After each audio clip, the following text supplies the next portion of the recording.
The third of these three little videos I've called simply games.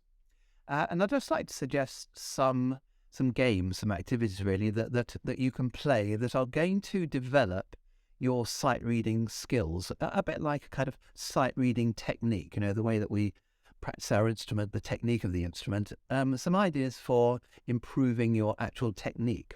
And there are quite a few, but I'm just going to give you four today.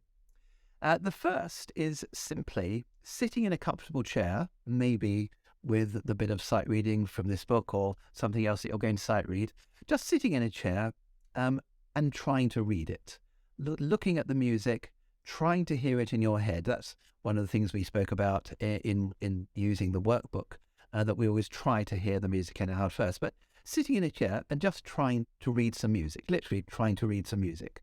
And you don't even have to play it afterwards. And do that on a regular basis.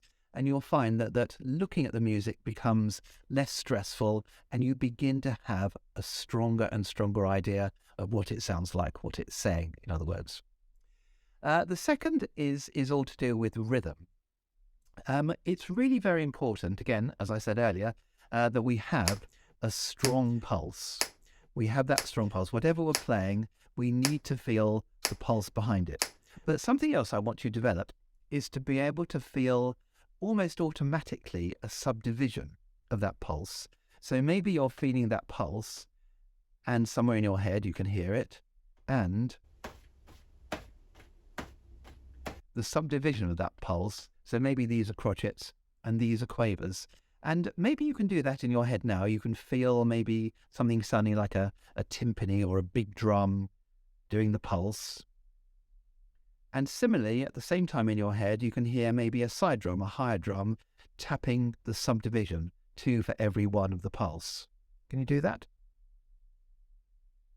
That ability to hear the pulse and subdivide will almost allow you to get any rhythm ultimately right. The third is really simply to do some hearing stuff in your head. So maybe you read 2 or 3 bars and you try to hear them in your head, and then you do play them immediately. That's another game you can play sometimes. So just take a couple of bars, try to hear it in your head, and then play it. And you'll develop that ability to read the music, know what it sounds like, which is so important and helpful in sight reading. And the last idea is something that leads to giving you the ability to look ahead, to read ahead. And the way I'd like you to practice this is simply to choose a bar, look at that bar, don't take your eyes off the bar you're looking at, and see whether you can begin to read the next note or even the next couple of notes without actually taking your eyes off the bar or the first note in that bar that you're actually looking at. So you're looking at one note and you're developing what's called your peripheral vision. You're just allowing your brain to, can you read ahead a bit? And if you do that on a regular basis, you'll find that your ability to read ahead, to look ahead, to know what's coming even before it's come, gets much better. And that again will improve your ability to sight read in a very accurate and continuous sort of way.